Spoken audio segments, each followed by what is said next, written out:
Welcome to episode 166 of The Brainy Business, understanding the psychology of why people buy. In today's episode, I'm excited to introduce you to Sam Albert, Chief Digital Officer at Behaviorally. Ready? Let's get started. You are listening to the Brainy Business Podcast, where we dig into the psychology of why people buy and help you incorporate behavioral economics into your business, making it more brain-friendly. Now here's your host, Melina Palmer. Hello, everyone. My name is Melina Palmer, and I want to welcome you to the Brainy Business Podcast. Today, I'm very excited to talk about something I know is a common question for many these days. It's definitely something I get asked a lot. And what I know many see as the future of behavioral economics and the overall behavioral sciences: AI. How can AI and machine learning work with behavioral economics to help with predictive models? Do they work together at all, or are they at odds? Could industry combine these things to be more effective? Sam Albert, Chief Digital Officer at Behaviorally, is here to talk about these exact questions via their very cool tool called Flash AI. Sam will talk about himself and his background as we jump into the show. So just a quick housekeeping note before we start. There are lots of links to past episodes, books mentioned on the show, and ways to get in touch with Sam and learn more about Behaviorally and Flash.ai within the show notes for the episode, which are waiting for you within the app you're listening to or at thebrainybusiness.com/166. Those already on the Brainy Business list got a direct link from me in the email you receive every Friday. Not on the list yet? Simply sign up for any freebie at thebrainybusiness.com and you'll be automatically added. The freebie for this episode is the first chapter of my award-winning book, What Your Customer Wants and Can't Tell You. And if you already have the book, in which case, thank you, you'll also be automatically added to the list when you get your copy of the free PDF companion workbook.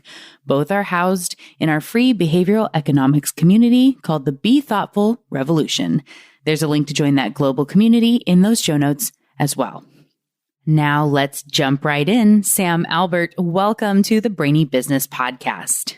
Thanks for having me.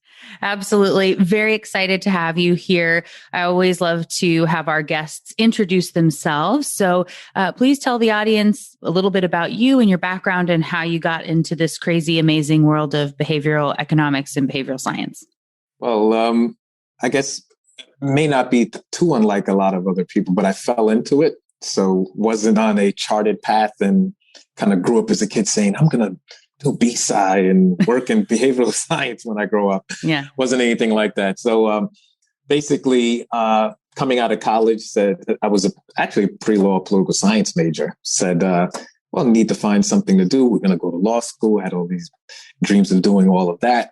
And then this is going back a ways when they had actually newspaper job listings. Yeah. Imagine that.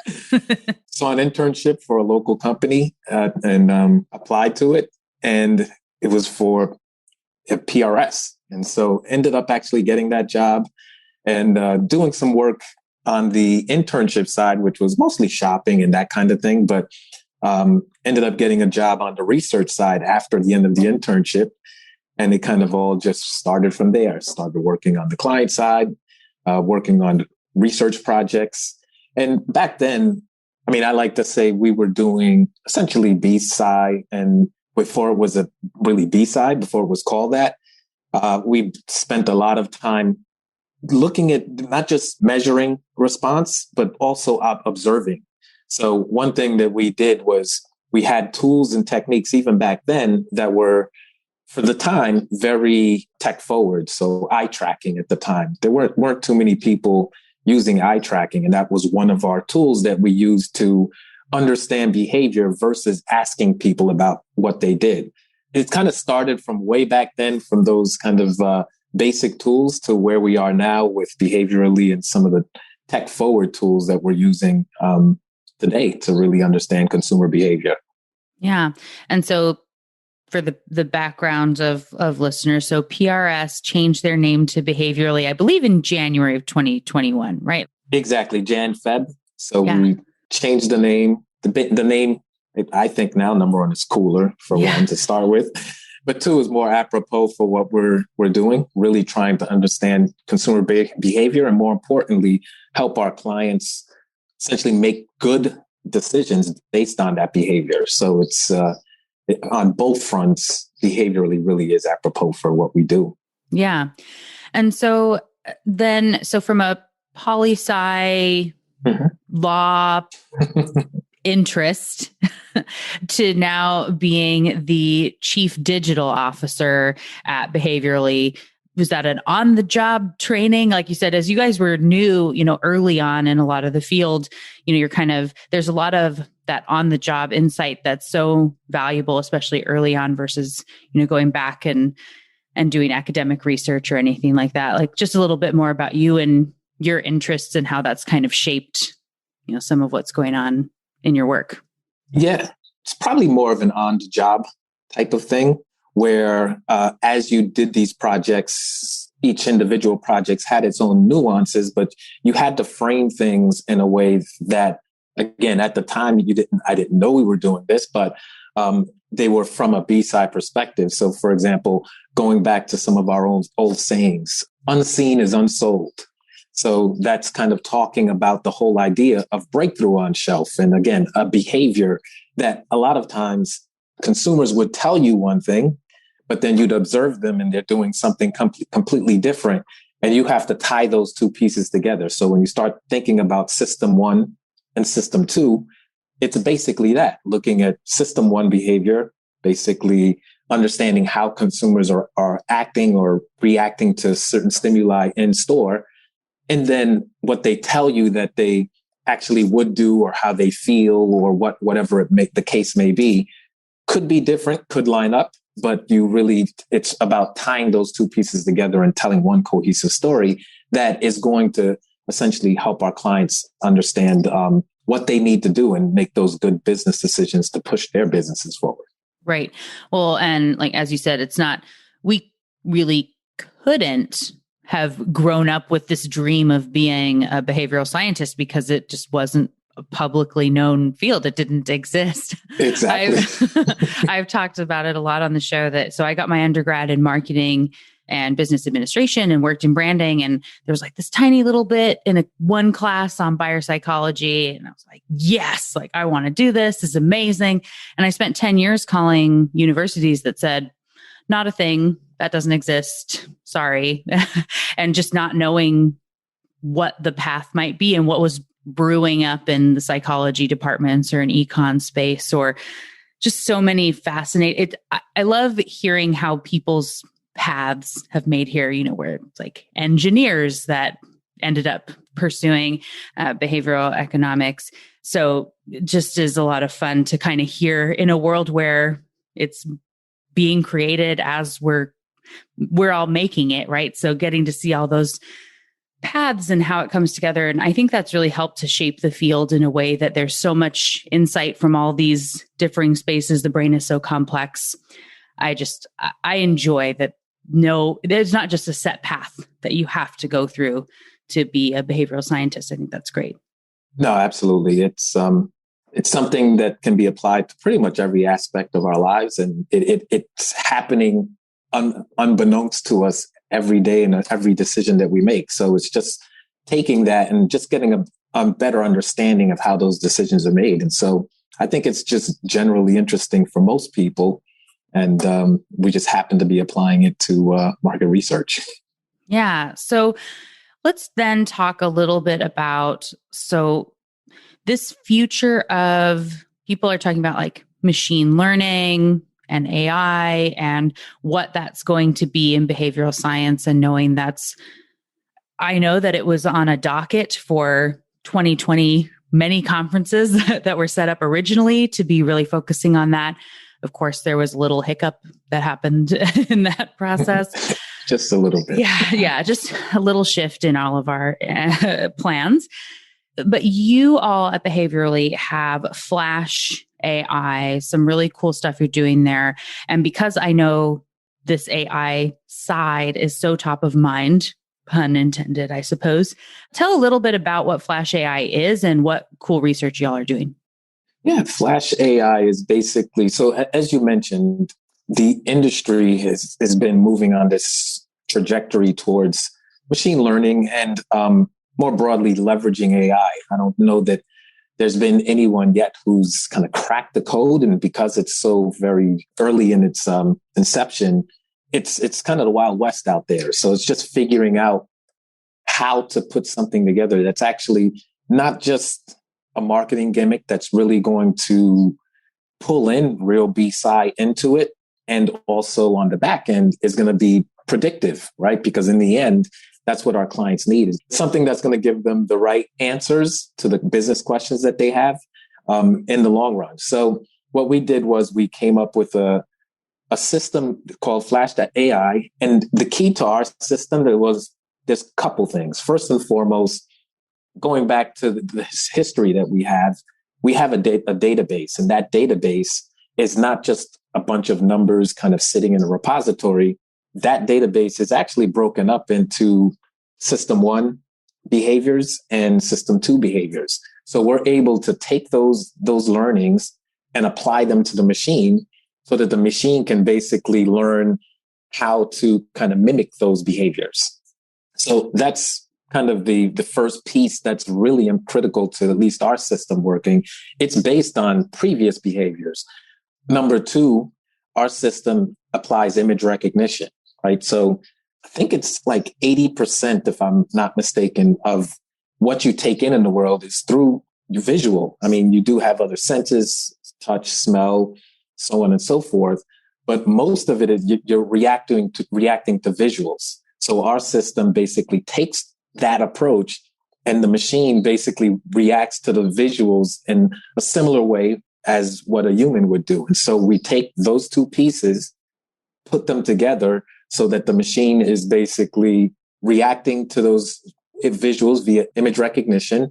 And then the database, because we know what happens when you see certain types of visuals or elements or stimuli, and we're able to then predict what that potential, whether it's from a breakthrough perspective, what's likely to happen from a shopping findability perspective, or even if it's from a communication perspective, we're able to essentially predict what's likely to happen, leveraging the machine learning. So in a nutshell, it pulls all of those pieces together and allows us to really have a cohesive platform that takes into account all of the key pieces that really, from a behavioral standpoint, drive what consumers actually do in market. And just going back to your early point about just a little bit of a hiccup in what was happening over the past year. Yeah. Actually, that's something that just the world it's changed, but the change that was happening was already kind of on a changed trajectory. And all COVID did was essentially accelerate that change. And so as we're thinking about things like other applications, e-com and so on and so forth, all of these things are just going to be more important in the new world where we're seeing different types of shopping behaviors. It's not just about going into the store and seeing the pack on shelf. So this is just, at least for me, this is kind of foundational work to the future of where we're going to need to be. And again, we've seen how it's changed in just a year. Who knows what's going to happen over the next year or two? Right. Well, I had the honor of being the MC at an event that was put on by Behaviorally and a couple of other great partners called You Better Behave. And knowing that was March of 2021, but having the researchers talking about, I know you talked about framing earlier, but this reframing things as the opportunity. And in the world of, I always feel like you still need the caveat of course, we wish it didn't happen and we weren't here, but as we are, you had that opportunity to say, in this forced shift where status quo is gone and people are changing behavior, what do they even do? Like, do they go way outside of a pattern? How does that become predictable when we're now forced into having to buy groceries and having them delivered? And what does that do when you're not going through the checkout anymore? And all these research questions that you're able to look into if you're taking the time to look for them instead of just going oh no, I guess everything's on hold. Yeah, the world is just becoming increasingly more, I mean, it was already digital, but it's just becoming increasingly more digital. And that's why we focused, part of our focus is on tools that are going to allow us to understand the landscape now and into the future. So we're just trying to position ourselves in a good place, whether it be from kind of your traditional research standpoint and, how we look at things and how we tie things together, but also with the tools that we bring to market. Yeah. Well, and I just remember the, different researchers that were presenting at that event, which was about 6 hours long, of which I was on, for the whole 6 hours. Whole time. Yep.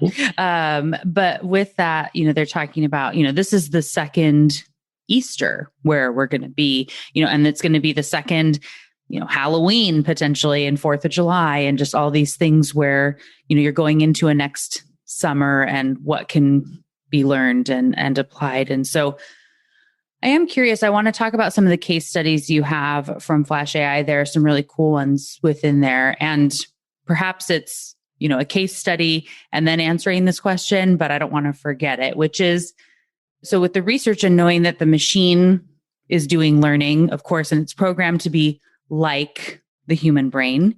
Yes. But as exposures change, as we get used to packaging or things along those lines, are you having to kind of in tandem have actual people doing the eye tracking and research, and then that is continually feeding the machine to just make sure it's updating as you go?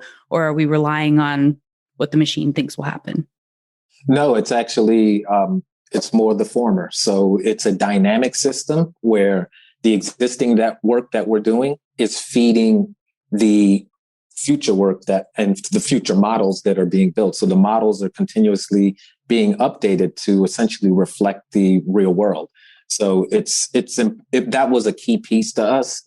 We don't want our number one database to be static. We don't want the models to be static because we know the world is changing and it's changing pretty rapidly.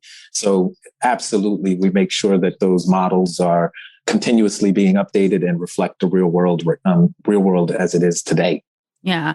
So that's you have the machine that's going to test and say, we're pretty sure this is what would happen if you go and do a launch. And then when you launch, potentially test it with real people to see what actually happened and then can kind of feed itself in that process. So that's more of the kind of like a validation is what you're describing. So there's two pieces to it. There's the validation work to make sure the models are actually accurate and that they're reflecting, what would actually happen in market. There's also taking information that we've tested and that we are testing and feeding that model so that essentially if there are certain categories are being shopped differently now because of what's happened over the past year, for example. And so if any of those behaviors are changing, the system will essentially be able to pick up on that and we'll be able to tweak those models to make them accurate. So it's twofold. It's essentially validating the work that we've done to make sure it's accurate. And then there's just this dynamic aspect of making sure that the system is continually keeping up to speed with or the pace of change that's happening in the world. Cool. All right. So knowing that you had the line of years of this unseen is unsold and going through a couple of the case studies where that product packaging and standing out on the shelf, it looks like is a lot of where your focus is. So can you give a couple of examples of some of the case studies, whether it's, one of your favorites or most remarkable finding or whatever that is? Let's hear about them. Well, I mean, I guess the key thing is a lot of what we've done is basically looking at, it's not just the packages that we're testing, but also the clutter or the context around those packages. So that really drives, particularly from a breakthrough standpoint, that really drives how well something works. I guess from a remarkable standpoint, the thing that I'm most proud of with this system is it's not just looking at the test design. It's looking at the context around it because context, as we all know, context matters. So you can have a bunch of, I'm just making up, purple packages surrounded by purple packages. And it may not break through as well. Whereas, and certain varieties within the line may not break through as well. Whereas if you have a pink package in a sea of blue, it's going to actually break through pretty well. And so the way we built the system is not just to focus in on the test packages, but that context around it and take that into account as well. Because if you don't take the context around it into account, you put yourself in a position where you can either get false positives or false negatives and essentially give the wrong direction to our clients. So that's probably the thing that I'm most proud of with the system, is just the ability to take context into account. The other piece of it is looking at the individual packs that we're looking at. It's not just about, I guess, basic elements. It's also about tying those elements back to other similar elements from things that we've tested in the past. So, for example, branding, for example, you can have huge brand mark and, for example, a candy package where you have a bunch of different, a bunch of individual candies versus having just one piece of candy or a character. The system takes that into account and is able to differentiate and then basically tie that back to, well, this worked in this context or it didn't work in that context. And it allows us to basically get pretty fine detail as far as how well something is likely to work or not work. I think it's just the nuance of the system is probably the thing that I'm most proud of, because again, context and nuance makes a difference when you're talking about not just how the system evaluates things, but behavior in general. Yeah, absolutely. And I have made some notes here that we'll link in the show notes to the episodes on relativity and anchoring, because that's a little bit of, in our mind, we expect that we're going to be seeing purple packages. And so then when the pink one is there, or, blue to pink, like you were saying, it's going to stand out in a different way because of those factors. I also am linking to the episode on color theory, which talks specifically about red buttons on the Target website are not going to stand out in the way that they would on a Facebook website. Yep. Because Absolutely. Of what we're seeing everywhere in those dominant colors. And so that's so important. You also talk about in the case studies, so there was some insights. There was a kombucha that had, short bottles. And so it's saying, well, if everything else is tall, you may think, well, we want to be short because we're going to stand out, but maybe it doesn't work quite that way. Also knowing that the different, shape of the packaging on, I think it was a deodorant where it was only going to be at Target. And so this was a good real life test because, these are the shelves it's going to be on. This is what things look like at Target. We can match that versus if you're going to be at, Target and Walmart and Fred Meyer and everywhere. It's, there's a lot of variables that come into play there. So if you want to walk us through a case study, client comes to you, what's the type of question they're looking to answer? How do you help shape that and turn it into a research study, walking through that process, what you're able to find? So generally speaking, we see the Flash.ai tool as an earlier stage tool. So generally those questions that they're coming to us with are more upstream. So it's more about, we have these designs and we're considering either making a change or we have this new product. So the Flash.ai helps a ton from that perspective so that you can essentially test without having to spend the time, money, energy into talking to real consumers, but getting the same type of feedback. So those types of questions are the ones that clients come to us with. Sometimes, like in the case of the raw sugar, they involve structural changes. And as we mentioned, just from an overall look and feel standpoint, those designs can sometimes be close in, further out.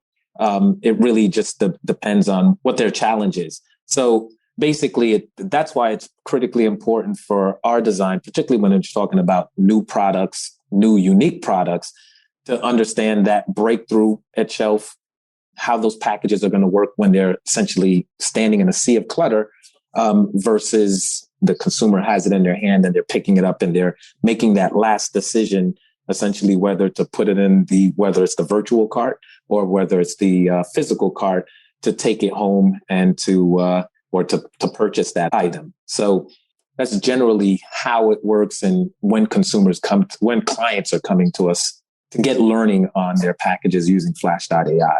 Yeah. And so it seems, is it accurate to say that you're able to test this before they get too far downstream and maybe have to create a bunch of packaging and you launch it and say, well, something's wrong.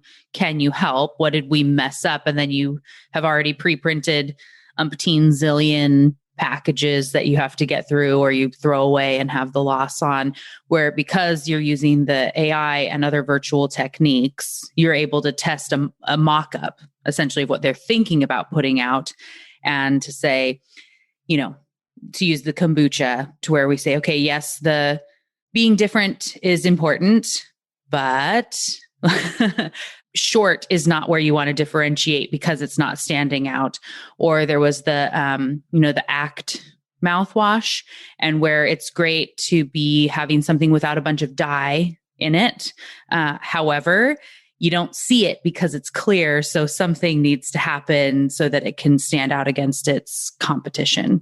That's definitely the approach. It's not just about when they get to the final, to the end, and they're just, they're launching and keeping them from launching, or potentially saving them from launching something that doesn't work well. But it's also about getting to the optimal design that's going to work, or that's not only going to work in market, but also a lot of times what we see is we test, then we end up retesting.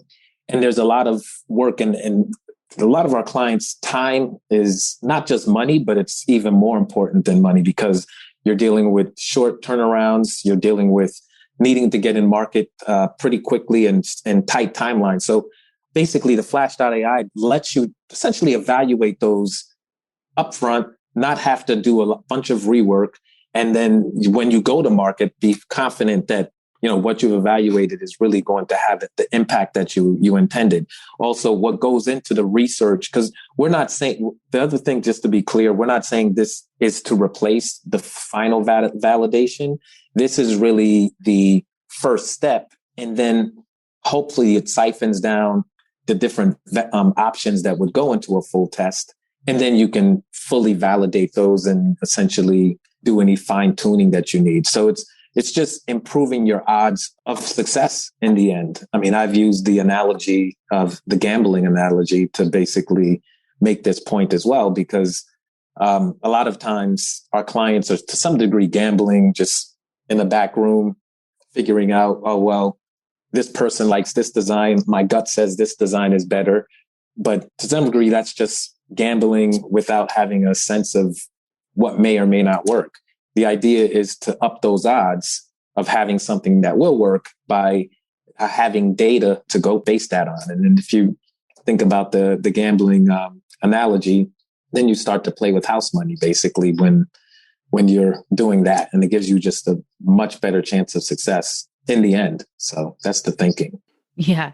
I like that analogy. One of the one I came up with when I was writing my book was this, so it's like, so that going with your gut is the like throwing noodles at the wall to see what sticks, right? Yes. And so, I don't know where at one point, but it's like properly applied behavioral economics allows you to throw darts while your competition's still throwing noodles, right? So you got, at least it's gonna, it's gonna hit the board somewhere, right? You're getting closer.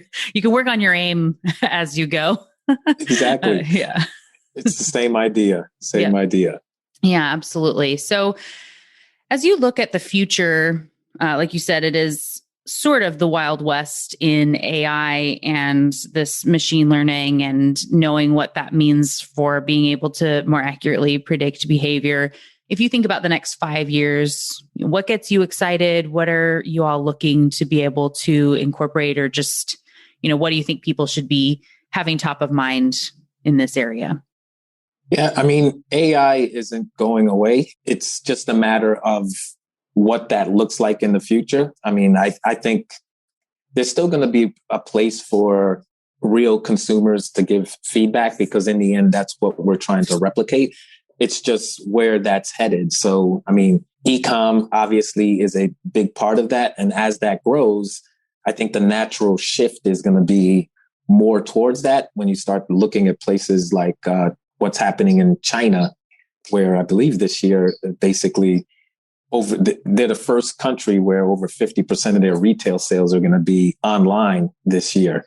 So with that kind of shift, you're going to see a paradigm shift in how we need to measure consumer behavior. And it's just, I think that's going to be one piece of it. Virtual tools, I think, kind of connected to AI are also going to be another piece of it, particularly as people shop more online and use either are shopping in non-physical environments more, and the other piece of this is also non-physical environments or tools are impacting consumer behavior as well. So that path to purchase is changing as well. It's not just about where they're shopping and kind of what they're buying. It's about everything in between. So that path to purchase is going to play a critical role as well in what we see in the future. But I think technology, you can try to run away from it. Good luck. It's something you have to, it's something you just have to build into what you're doing and leverage it. It's using, the old tools, the tried and true tools are, they're great. They play their role, but it's just, as we move into the future, we just need to tweak some of those to make them a bit more relevant for the world of today. And I think AI, I think virtual, maybe not virtual. I think in the past, virtual had been this very heavy, let's replicate a real store and all of that. When I say virtual, it's more about just a digital environment and digital shopping, what's happening online. So that would be my guess. And again, I think AI is going to play a pretty big role in that. We're already seeing it. Yeah. Well, and I know pre-pandemic, I was working with clients on as things are changing of what's be able to be at the checkout with regulatory stuff. And, if you lose the impulse buy at checkout for some brands, I won't say everything, but that's a huge place of, you're not being purchased anymore. And then what do you do? So that was already being discussed well before pandemic times. And then now to say, it's not like everybody's going to start. I guess maybe, but probably very unlikely that everybody has a virtual reality headset. It's like time to go to the store, boop, going to pretend like you're walking around, which I'm sure, and have used these where you're doing the VR testing to see, I'm going to grab this off the shelf and be able to experience it because you're trying to emulate that experience. But when the context is totally different, when I'm shopping through an app from my preferred vendor, what's that experience going to be? How can you be incorporating the context and without end caps, what happens and these associations of bringing things together? There's a lot that is lost when you switch to those digital environments. However, as we were saying with the reframe, there's always looking at it as an opportunity. What could we do if we take a step back? How can we make this an amazing experience for everybody in a really powerful way? So, yeah, when you going back to China, there's looking to the future beyond China, but because China is so much ahead of kind of the curve on some of this stuff, I think that's kind of the near future for the US market and probably parts of Europe as well. Things like m-commerce doesn't get right now. We don't have the infrastructure that perhaps places like China have, but as that infrastructure is built up, those things are going to change pretty rapidly. So it's the clock is ticking, basically. Yeah, absolutely. Well, and when you have that virtual space, both the purchasers and the vendors can really be from anywhere. So yeah, like you said, clock is ticking. Your competitors aren't just those next door anymore. So lots to do there. Well, for everyone who wants to learn more and, connect with you and learn about Flash AI and behaviorally, what's the next step that they should take? Well, they can reach out to me directly at sam.albert@behaviorally.com.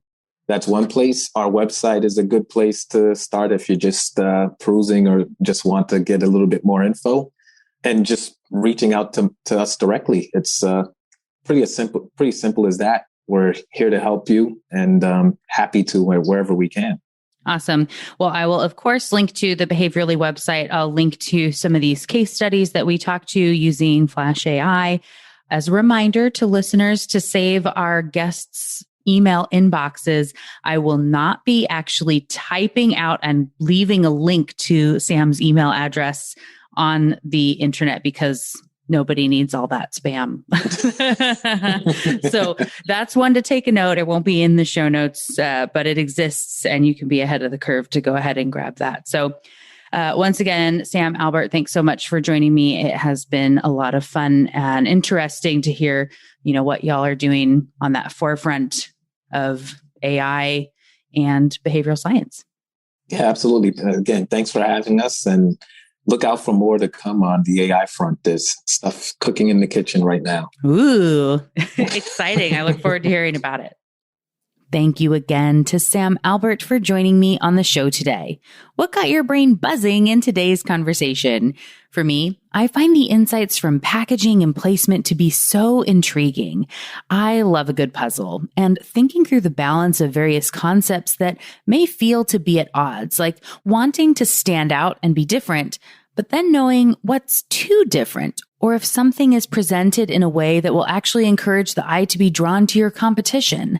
Context is so critically important to any applied behavioral work. And I love that Flash.ai is allowing companies to find ways to test before they have to get into the more expensive stuff with lots of participants, or to just have to go produce a bunch of packaging that you hope is going to work. And you find out after you spent a huge amount of money that the bottles were too short, or that the packaging needs to be a brighter color, or whatever it is. Your business may not be in packaged goods, and that's okay. The insights still apply. How can you use that information on relativity and anchoring and context to your advantage when you think about how you stack up to your competition? Make some notes and share them with me on social media. You'll find me everywhere as The Brainy Biz, and be sure to tag the Behaviorally team. There's a link to both profiles, as well as case studies from Flash.ai, links to past episodes, and books mentioned on the show, all within the show notes, which are waiting for you at thebrainybusiness.com/166. And as we close out the show, I want to share something very exciting. The Brainy Business was nominated for the Best Market Research Podcast of 2021, and voting is on now to determine the winner. This award is in partnership between Little Bird Marketing and Greenbook, and there's a link for you to vote in the show notes. Voting is open until August 31st, 2021, and the winners will be announced in October. It takes all of 10 seconds to cast your vote. You just select the Brainy Business from the drop-down of nominees, enter your first name and email address, and click submit. Easy peasy. Will you show the Brainy Business a little love by taking 10 seconds to vote for the show to be Market Research Podcast of the Year? And if you're an overachiever, maybe taking an extra step to encourage 2 of your friends to vote as well? Thank you in advance for taking the time. And no matter what, thank you for listening to the Brainy Business. I appreciate you. And thank you again to Sam Albert for joining me on the show today. It was a delight to chat with and learn from you. Next week, on episode 167, it's a solo episode on a concept that has been mentioned a few times in recent episodes, so it seemed like it was time. It'll be a Behavioral Economics Foundations episode on hindsight bias. It's going to be a lot of fun. You won't want to miss it. Until then, thanks again for listening and learning with me. And remember to be thoughtful. Thank you for listening to the Brainy Business Podcast. Molina offers virtual strategy sessions, workshops, and other services to help businesses be more brain-friendly. For more free resources, visit thebrainybusiness.com.